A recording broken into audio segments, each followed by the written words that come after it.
My dear students, आज के video में हम लोग क्लास 11th के लिए 3D चैप्टर जो है, 3 डायमेंशनल ज्योमेट्री चैप्टर जो है, उसके अंतर्गत हम लोग 12.3 एक्सरसाइज को बनाने के लिए किन किन कंसेप्ट की जरूरत होती है उसको हम लोग देखेंगे।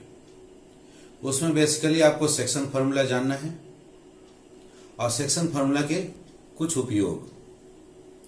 सेक्शन फार्मूला आपका दो फॉर्म में है, एक इंटरनली और दूसरा एक्सटर्नली। इस पर बेस्ड है आपका एक्सरसाइज 12.3। तो चलिए हम लोग आज के कंसेप्ट को स्टार्ट करते हैं। इस सेक्शन फार्मूला से बच्चों आप ऑलरेडी क्लास 10th में परिचित हो। क्लास 10th में जहां कि आपको कोऑर्डिनेट ज्योमेट्री में पढ़ना था, दो पॉइंट दिए हुए रहते थे और उन दो पॉइंट्स को ज्वाइन करने वाले लाइन सेगमेंट को कोई थर्ड पॉइंट या तो इंटरनली या एक्सटर्नली दिए गए रेशियो में डिवाइड करता था, तो उसका कोऑर्डिनेट कैसे निकालते थे। तो फॉर्मूला यहां बिल्कुल सेम है बच्चों। फर्क यही है कि वहां हम लोग 2D में निकालते थे, एक्स एक्सिस और वाई एक्सिस का कोऑर्डिनेट निकालते थे। यहां हम लोग सेम फॉर्मूला से जेड एक्सिस का भी कोऑर्डिनेट निकालेंगे। तो चलिए हम लोग आज के कंसेप्ट को स्टार्ट करते हैं। 12.3 एक्सरसाइज को बनाने के लिए पहला देखना है हमको सेक्शन फार्मूला। सेक्शन फार्मूला एक है इंटरनल और दूसरा है एक्सटर्नल। पहले हम लोग इंटरनल को समझ ले। इंटरनल का मतलब हो गया बच्चों, एक पॉइंट P दिया हुआ है जिसका कोऑर्डिनेट है x1 y1 z1 और दूसरा पॉइंट है Q x2 y2 z2 दिया गया है। अर्थात ये एक PQ लाइन सेगमेंट है जिसके दो इन पॉइंट है, एक पॉइंट है P, दूसरा है Q और दोनों के कोऑर्डिनेट्स दिए गए और इन दोनों के बीच में कहीं भी एक पॉइंट है R और ये R क्या कर रहा है, PQ को M और N के रेशियो में डिवाइड कर दे रहा है। अर्थात PR और QR का जो रेशियो है, अनुपात जो है, M अनुपात N है। PR is to QR is equal to M is to N है। तो इसको हम लोग इंटरनल सेक्शन फार्मूला क्यों बोल रहे हैं? क्योंकि यहां जो पॉइंट R है वो P और Q के इंटरनल में, उसके अंदर में रहकर उनको M और N के रेशियो में डिवाइड कर रहा है। अब बच्चों इसका कोऑर्डिनेट निकालने का बहुत ही आसान तरीका है, ऑलरेडी क्लास 10th में पढ़े हुए हैं। ये जो M रेशियो है वो P और R पॉइंट को टच कर रहा है। आपको इस फार्मूला से आपको याद भी हो जाएगा कि फार्मूला याद कैसे करना है। चूंकि ये P और R को टच कर रहा है तो इस M को आप मल्टीप्लाई करेंगे, जिसको वो नहीं टच कर रहा है M को मल्टीप्लाई करेंगे Q वाले कोऑर्डिनेट के साथ, अर्थात mx2 लिखेंगे। उसके बाद नेक्स्ट रेशियो आप n लेंगे तो n आपको R और Q को टच कर रहा है, इन दोनों को छोड़कर n को मल्टीप्लाई करेंगे P वाले कोऑर्डिनेट के साथ, अर्थात nx1। m को इधर x2 के साथ mx2 प्लस, इंटरनल में हमेशा प्लस लेना है, प्लस n को इधर वाले के साथ x1, mx2 plus nx1 divided by इन्हीं दोनों पार्ट में आपका PR और QR डिवाइडेड है, उस अनुपात को आपको ऐड कर देना है, m प्लस n, इनको जोड़ देना है बच्चों। सिमिलरली आपको y कोऑर्डिनेट भी निकालने हैं एंड z कोऑर्डिनेट भी। y के लिए अगेन फिर m y2 plus n y1 divided by m plus n। उसी प्रकार से m z2 plus n z1 divided by m plus n। तो बच्चों क्लास 10 से फर्क केवल इसी में आ गया है, केवल z कोऑर्डिनेट एक्स्ट्रा इसमें ऐड किया गया है, अदरवाइज बाकी सारे फार्मूला जो है सेम है। अब बच्चों ये जो इंटरनल सेक्शन फार्मूला हुआ, इसी का दूसरा केस है एक्सटर्नल सेक्शन फार्मूला। एक्सटर्नल में बच्चों पॉइंट का कोऑर्डिनेट सेम है, P का coordinate x1 y1 z1, Q का कोऑर्डिनेट x2 y2 z2 और यहां भी रेशियो बच्चों देखिए PR डिवाइडेड बाई QR का ratio M is to N दिखाया गया है। तो दोनों में फर्क क्या है? फर्क यही है बच्चों कि एक्सटर्नल के केस में जो पॉइंट R होता है वो लाइन सेगमेंट PQ के बाहर रहता है, वो लाइन सेगमेंट PQ के बाहर में रहता है। तो यहां जो आप PR देख रहे हैं वो देखिए PQ से बाहर में है और फिर QR का वैल्यू N है। तो यहां फर्क है बच्चों, यहां पर R आपका PQ के बाहर में है और पूरा इस PR का वैल्यू है M डिवाइडेड बाई QR का वैल्यू है N। अब यहाँ फॉर्मूला कैसे निकालेंगे? मेथड हमारा टेक्निक याद करने का सेम रहेगा बच्चों। एम यदि आप ले रहे हैं तो एम पी और आर के कोऑर्डिनेट को टच कर रहा है तो आप एम को मल्टीप्लाई करेंगे क्यू वाले कोऑर्डिनेट के साथ, अर्थात एम x2। और एक्सटर्नल के केस में हमेशा माइनस। अब एन लेंगे तो एन क्यू और आर को टच कर रहा है तो एन को मल्टीप्लाई कर देंगे पी वाले कोऑर्डिनेट के साथ, अर्थात एन x1। एम को आपने मल्टीप्लाई, एम पी और आर को टच कर रहा है इसलिए एम को मल्टीप्लाई किया आपने x2 के साथ, M x2 minus N x1 divided by, जिस ऑर्डर में बच्चों न्यूमरेटर में आप लिखेंगे उसी ऑर्डर में डिनोमिनेटर में भी रखना है। न्यूमरेटर में यदि m शुरू में लिखे हैं तो डिनोमिनेटर में आपको m शुरू में लिखना होगा m, और माइनस n है तो यहां पर माइनस n लिखना होगा। इसको चाहे तो आप उल्टा भी कर सकते थे, यदि ऊपर से माइनस कॉमन ले लें, नीचे से माइनस कॉमन ले लें, माइनस माइनस दोनों कैंसिल हो जाएगा। अब फॉर्मूला में चेंज आ जाएगा, फॉर्मूला हो जाएगा n x1। पहले आपने n को लिया, n फिर अगेन क्यू आर को टच कर रहा है तो n को x1 के साथ मल्टीप्लाई किया, n x1 और माइनस, इस बार माइनस हो गया यहां पर, और m x2 डिवाइडेड बाई, लेकिन पहले n x1 हुआ तो यहां भी नीचे में भी चेंज कर जाएगा, n माइनस m हो जाएगा बच्चों। तो आप ख्याल रखेंगे बच्चों, किसी से भी स्टार्ट कर सकते हैं, उससे कोई फर्क नहीं पड़ रहा है। एक को लेंगे तो फिर दूसरे में फिर माइनस करेंगे और ऑर्डर नीचे में भी सेम रखेंगे। अगर ऊपर में आप m x2 minus n x1 लिख रहे हैं तो नीचे में ऑर्डर m माइनस n लिखेंगे। यदि इसके ऑर्डर को चेंज कर रहे हैं n x1 minus m x2 तो नीचे में भी चेंज करेंगे n माइनस m करेंगे। दोनों में फर्क नहीं है, दोनों सेम है। उसी प्रकार से y coordinate and z coordinate भी निकाल सकते हैं। m y2 minus n y1 divided by m minus n and m z2 minus n z1 divided by m minus n। तो ये हो गया बच्चों external formula, external section formula, और ये पहला हो गया हमारा इंटरनल सेक्शन फार्मूला। अब इसी इंटरनल सेक्शन फार्मूला का एक पर्टिकुलर केस है, उसको हम लोग बोलते हैं मिड पॉइंट फार्मूला। इस केस में क्या होता है कि ये जो पॉइंट आर है वो पी क्यू के ठीक बीचों बीच हो जाता है। इस प्रकार से बीचों बीच होता है कि पी आर और क्यू आर का रेशियो दोनों तरफ बराबर बराबर हो जाए, अर्थात n का वैल्यू भी m के बराबर हो जाए, m/m का रेशियो 1:1 हो जाए। तो बच्चों ऐसे केस में यदि दोनों बराबर हो गया, दोनों कैंसिल हो गए, 1:1 हो गए, तो m और n की जगह आप 1 रख देंगे इंटरनल सेक्शन फार्मूला में, तो आपको हो जाएगा formula x1 plus x2 divided by 2, y1 plus y2 divided by 2, z1 plus z2 divided by 2। तो ये फार्मूला हमारा कहलाता है मिड पॉइंट फार्मूला। एक केस है कि कभी कभी आपको रेशियो पता लगाना रहता है और पॉइंट्स दिए गए रहते हैं, तो अपने सेक ऑफ कन्वीनियंस के लिए, for our sake of convenience, अपनी सुविधा के लिए, if R divides P Q in the ratio, यदि पॉइंट आर पी क्यू को डिवाइड कर रहा है, हमको रेशियो निकालना है, क्वेश्चन में एग्जामिनर रेशियो पूछ रहा है, तो हम उस रेशियो को अपने सुविधा के लिए मान लेते हैं कि पी आर और क्यू आर का रेशियो k:1 है। पी आर और क्यू आर का रेशियो बच्चों यहां पर देखिए, पी आर और क्यू आर का रेशियो m/n के जगह अब हम लोगों ने मान लिया k:1 है, तो फॉर्मूला में क्या चेंज आ जाएगा, k अब प्लस 1 हो गया डिवाइडेड बाई k+1। उसी प्रकार से k plus 1 divided by k+1, k plus 1 divided by 2। इसमें और सेक्शन जो इंटरनल सेक्शन फॉर्मूला, दोनों में फर्क क्या है? इंटरनल सेक्शन फॉर्मूला में बच्चों आपको देखने में विजुअल हो रहा है m और n दो अननोन वैल्यू है, जबकि इसमें आपको k केवल एक अननोन वैल्यू निकल रहा है। तो ये आपको केवल कन्वीनियंस के लिए, सहूलियत के लिए दिया गया है। और यहां पर फिर आपको क्वेश्चन में आर पॉइंट का कोई एक कोऑर्डिनेट दिया हुआ रहेगा, कुछ कंडीशन दिया रहेगा, उससे आप k का वैल्यू निकालेंगे। यदि k का वैल्यू पॉजिटिव आ रहा है, इसका मतलब वो इंटरनली डिवाइड कर रहा है। k का वैल्यू नेगेटिव आ रहा है, इसका मतलब वो एक्सटर्नली डिवाइड कर रहा है। और लास्ट 12.3 एक्सरसाइज को कंप्लीट करने के लिए उसमें एक सेंट्रोइड के कोऑर्डिनेट का जरूरत पड़ता है बच्चों। यदि किसी ट्रायंगल के 3 वर्टिसेस दिए गए हैं, x1 y1 z1, x2 y2 z2, x3 y3 z3, centroid किसे करते हैं? तो किसी भी ट्रायंगल में किसी भी वर्टिसेस से सामने वाले अपोजिट साइड के मिड पॉइंट को मिलाने वाले लाइन सेगमेंट को हम लोग बोलते हैं मीडियन। तो किसी भी ट्रायंगल में 3 मीडियंस होते हैं, उन तीनों मीडियंस के जो कंकरेंट पॉइंट होते हैं, जो तीनों मीडियन जो कॉमन पॉइंट से पास करते हैं, उस पॉइंट को हम लोग कहते हैं सेंट्रोइड। और सेंट्रोइड मीडियंस को 2 और 1 के रेशियो में डिवाइड करता है।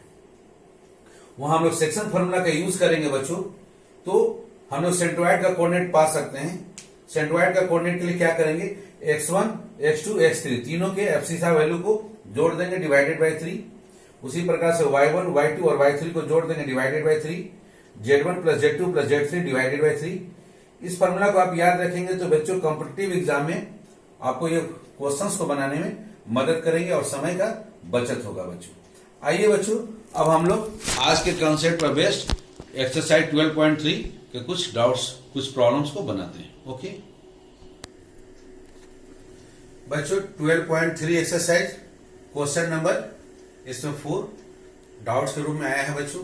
इसमें 3 पॉइंट का कोऑर्डिनेट दिया गया। ए पॉइंट जिसका कोऑर्डिनेट है 2, -3, 4। बी पॉइंट है जिसका कोऑर्डिनेट है -1, 2 एंड 1। और तीसरा पॉइंट है सी जिसका कोऑर्डिनेट है 0, 1/3, 2। पूछा जा रहा है कि आप दिखाइए, साबित कीजिए कि ये तीनों पॉइंट कोलिनियर है। कोलिनियर का मतलब तीनों पॉइंट एक लाइन में, लेकिन उस क्वेश्चन में ये भी मेंशन है कि यूजिंग सेक्शन फॉर्मूला से दिखाना है। कुछ बच्चे इसे क्या करते हैं कि डिस्टेंस फॉर्मूला की मदद से वो कोलिनियर दिखा देते हैं। ए और बी के बीच का दूरी निकाले, बी और सी के बीच का दूरी निकालते हैं, ए एंड सी के बीच का दूरी निकालते हैं, और उसके बाद देखते हैं कि दो छोटे छोटे दूरियों का सम इज इक्वल टू तीसरे दूरी के बराबर आ जाता है, तीसरे डिस्टेंस के बराबर आ जाता है। तो इस कंक्लूजन पर पहुंचते हैं कि चूंकि तीनों पॉइंट जब एक लाइन में होंगे तभी ऐसा हो सकता है कि दो छोटे दूरियों का सम तीसरी दूरी के बराबर आ रहा है, क्योंकि तीनों पॉइंट जब कोलिनियर नहीं होंगे तो दो साइड्स का सम हमेशा तीसरे साइड से बड़ा आएगा। देखिए बच्चों, इस क्वेश्चन नंबर 4 में क्लियरली मेंशन है कि यूजिंग सेक्शन फॉर्मूला आपको साबित करना है एबीसी तीनों कोलिनियर पॉइंट से। तो आप डिस्टेंस फॉर्मूला की मदद से नहीं बनाएंगे, अदरवाइज नंबर नहीं मिलेगा। तो चलिए, सेक्शन फॉर्मूला से हमको कोलिनियर दिखाना है। तो हम लोग मान लेते हैं कि चलिए पी कोई पॉइंट है, let P divides AB. AB जो लाइन सेगमेंट है उसको पी, हम लोग अपने मन से पी एक आर्बिट्ररी पॉइंट अपने मन से मान लेते हैं, पी एक आर्बिट्ररी पॉइंट है, वो एबी लाइन सेगमेंट को के और 1 के रेशियो में डिवाइड कर रहा है। अभी हम लोग बताए के और 1 को मानते हैं क्योंकि यहाँ के एक सिंगल वेरिएबल है, इसका कैलकुलेशन करना आसान होता है सेक ऑफ कन्वीनियंस के लिए। ओके, पी डिवाइड्स कर रहा है ए बी लाइन सेगमेंट को k:1 के रेशियो में, अर्थात एपी, इसका मतलब है कि हमारा एपी और उसके बाद बीपी का रेशियो हो गया k:1 हो गया। तो चलिए हम लोग सेक्शन फॉर्मूला का यूज करते हैं। एपी हमारा k है तो k को मल्टीप्लाई करेंगे b वाले कोऑर्डिनेट के साथ, k इंटू -1 माइनस k हो गया, प्लस बीपी अब मेरा 1 है तो 1 को मल्टीप्लाई करेंगे a वाले कोऑर्डिनेट के साथ, 1 इंटू 2 हो गया, डिवाइडेड बाई इन रेशियोज का सम k+1। उसी प्रकार से y कोऑर्डिनेट के साथ AP हमारा k है तो AP को हम लोग मल्टीप्लाई करते हैं, k को मल्टीप्लाई करते हैं b वाले कोऑर्डिनेट के साथ, k इंटू 2 हो गया। उसके बाद 1 को मल्टीप्लाई करेंगे -3 के साथ तो -3 डिवाइडेड बाई दोनों का सम k+1। Last z coordinate, k को मल्टीप्लाई किए 1 के साथ तो k into 1 k plus 1 into 4 divided by k+1। तो बच्चों इस तरह से P एक जो आर्बिट्ररी पॉइंट लिए उसका कोऑर्डिनेट हमारा आ गया। P AB को यदि k और 1 के रेशियो में डिवाइड करता है तो P का इस तरह का कोऑर्डिनेट आ गया। अब हम लोग जांच करेंगे कि क्या ये P पॉइंट और C पॉइंट कोइंसाइड तो नहीं कर रहा है, दोनों पॉइंट सेम तो नहीं है। यदि दोनों पॉइंट सेम होंगे तो इससे ये पता लग जाएगा कि आपका ABC तीनों पॉइंट क्या है, कोलिनियर है। अब देखना है कि P को जब C के साथ कोइंसाइड कर रहे हैं उसमें K का वैल्यू क्या था। K का वैल्यू यदि पॉजिटिव आएगा तो इंटरनली डिवाइड करेगा AB को, और K का वैल्यू निगेटिव आ गया तो एक्सटर्नली डिवाइड करेगा। तो लेट अस चेक, हम लोग चेक करते हैं for some value of K कि K का किसी वैल्यू के लिए the point P coincides with C, कि पॉइंट पी सी के साथ कोइंसाइड करता है या नहीं है। तो पी का पहला कोऑर्डिनेट हम लोग ले लिया -k+2 डिवाइडेड बाई k+1, और सी का पहला कोऑर्डिनेट ले लिया हम लोग 0, दोनों को कोइंसाइड करा रहे हैं। इसको सॉल्व करेंगे, 0 इंटू k+1 ये हो गया 0, माइनस के को राइट हैंड साइड में ले आए तो k का वैल्यू आ गया बच्चों 2। k का वैल्यू हमको प्राप्त हो गया 2 जब हमने p का पहला कोऑर्डिनेट को c के पहले कोऑर्डिनेट से कोइंसाइड कर दिया, मिला दिया, बराबर कर दिया। तब अब k के चूंकि k का वैल्यू पॉजिटिव है, अब इस पॉजिटिव वैल्यू को हम लोग बाकी p के दोनों कोऑर्डिनेट में रखकर चेक करते हैं। यदि वो c के साथ कोइंसाइड कर गए तो अर्थात p और c मेरे दोनों पॉइंट क्या हो जाएंगे, सेम हो जाएंगे। तो चलिए p का जो y कोऑर्डिनेट है वो क्या है मेरा 2k-3 डिवाइडेड बाई k+1, इसमें हम लोग k के जगह रख दिए 2, तो 2 2 जा 4, 4 - 3, 4 - 3 आ गया 1, और नीचे में डिवाइडेड बाई 2 + 1 3, तो 1/3 आ गया। तो आप देख सकते हैं c का कोऑर्डिनेट 1/3 है, तो p का जो दूसरा कोऑर्डिनेट है और c का दूसरा कोऑर्डिनेट है वो कोइंसाइड कर गया। अब p का तीसरा कोऑर्डिनेट है k+4 divided by k+1, k के जगह पर 2 रख दिए, 2 + 4 6, और 2 + 1 3, 3 2 जा 6, तो ये भी बच्चों c के तीसरे कोऑर्डिनेट 2 से मिल रहा है, मैच कर रहा है। अर्थात जो p कोऑर्डिनेट है k का एक स्पेसिफिक वैल्यू, यदि k का वैल्यू 2 लिया जाए तो p पॉइंट हमारा c पॉइंट के साथ कोइंसाइड कर रहा है, और k का वैल्यू पॉजिटिव है। तो k का वैल्यू पॉजिटिव, इसका मतलब हो गया कि c पॉइंट इंटरनली a और b के बीच में रहकर उसको 2 और 1 के रेशियो में डिवाइड कर रहा है। Clearly point p coincides with c, p point मेरा c के साथ कोइंसाइड कर जा रहा है k के किस वैल्यू के लिए, if we take the value of k is equal to 2, यदि k का वैल्यू हम लोग 2 ले लें तो पॉइंट p और पॉइंट c मेरा सेम हो जाता है। देयरफॉर c डिवाइड्स, हम लोग कह सकते हैं कि c डिवाइड्स ab को इंटरनली डिवाइड करता है इन द रेशियो k:1 का मतलब 2:1। अब इंटरनली डिवाइड कर ऐसा मतलब है कि तीनों पॉइंट्स क्या है, कोलिनियर है। तो इस तरह से सेक्शन फॉर्मूला की मदद से बच्चों हम लोग दिखा सकते हैं कि दिए गए पॉइंट्स कोलिनियर हैं या नहीं है। यही बच्चों यदि k का वैल्यू नेगेटिव आता और पॉइंट p c के साथ कोइंसाइड कर जाता तो हम लोग बोलते कि c पॉइंट एक्सटर्नली डिवाइड कर रहा है ab को इन द रेशियो 2:1, लेकिन वहां पर k का वैल्यू आता मेरा -2 आता।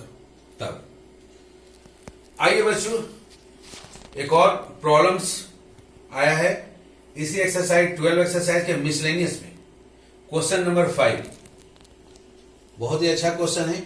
इसमें बच्चों क्वेश्चन नंबर 5 में एक पॉइंट r का कोऑर्डिनेट हमको निकालना है, और दिया गया क्या है, दिया गया है कि एक पॉइंट है p जिसका कोऑर्डिनेट है 2, -3 एंड 4 है, p का कोऑर्डिनेट दिया हुआ है। दूसरा पॉइंट है q जिसका कोऑर्डिनेट दिया हुआ 8, 0 एंड 10। अब बोला जा रहा है कि ये लाइन सेगमेंट जो PQ है, PQ के ऊपर में एक पॉइंट है R जिसका कि x कोऑर्डिनेट है 4, ये दिया हुआ है। PQ लाइन सेगमेंट के ऊपर में एक पॉइंट है R और उस R पॉइंट का x कोऑर्डिनेट दिया हुआ है 4, तो बाकी दोनों कोऑर्डिनेट हमको निकालना है। तो बच्चों हम लोग अपनी सहूलियत के लिए, सुविधा के लिए हम लोग मान लेते हैं कि ये जो पॉइंट R है वो PQ को k:1 के रेशियो में डिवाइड कर रहा है। इसको हम लोग मान लेते हैं, let point R divides line segment PQ in the ratio k:1। मान लेते हैं कि पॉइंट R इस पूरे लाइन सेगमेंट PQ को k और 1 के रेशियो में डिवाइड करता है, बांटता है। तो बच्चों आइए सेक्शन फॉर्मूला का यूज करते हैं और R का कोऑर्डिनेट निकालते हैं। तो R का कोऑर्डिनेट क्या हो जाएगा, इस k को हम लोग उधर वाले Q के कोऑर्डिनेट के साथ मल्टीप्लाई करेंगे, k इंटू 8k हो गया, प्लस फिर 1 इंटू 2 हो गया, divided by k+1, comma, next k into 0, फिर 1 into -3, so last k into 10k plus 1 into 4 divided by k+1।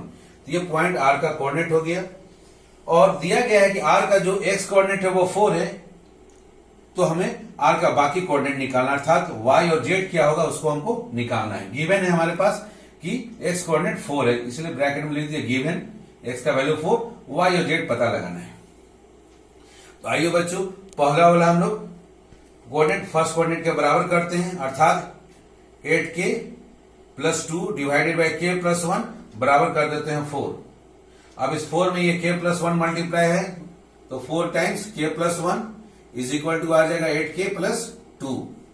ये हो गया 4k + 4।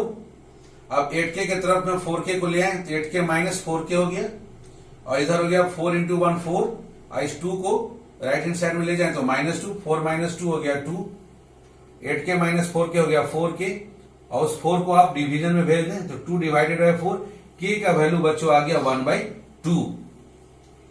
अब k का वैल्यू 1/2 आ गया तो y कोऑर्डिनेट निकालिए। y कोऑर्डिनेट का वैल्यू है 0 - 3 डिवाइडेड बाय k + 1। तो ऊपर न्यूमरेटर हो गया -3 डिवाइडेड बाय k का वैल्यू आया 1/2 + 1। 1/2 में 1 जोड़ देंगे तो 3/2 हो जाएगा, 3 कैंसिल हो गया, ये 2 ऊपर चला जाएगा, -1 में 2 मल्टीप्लाई तो -2।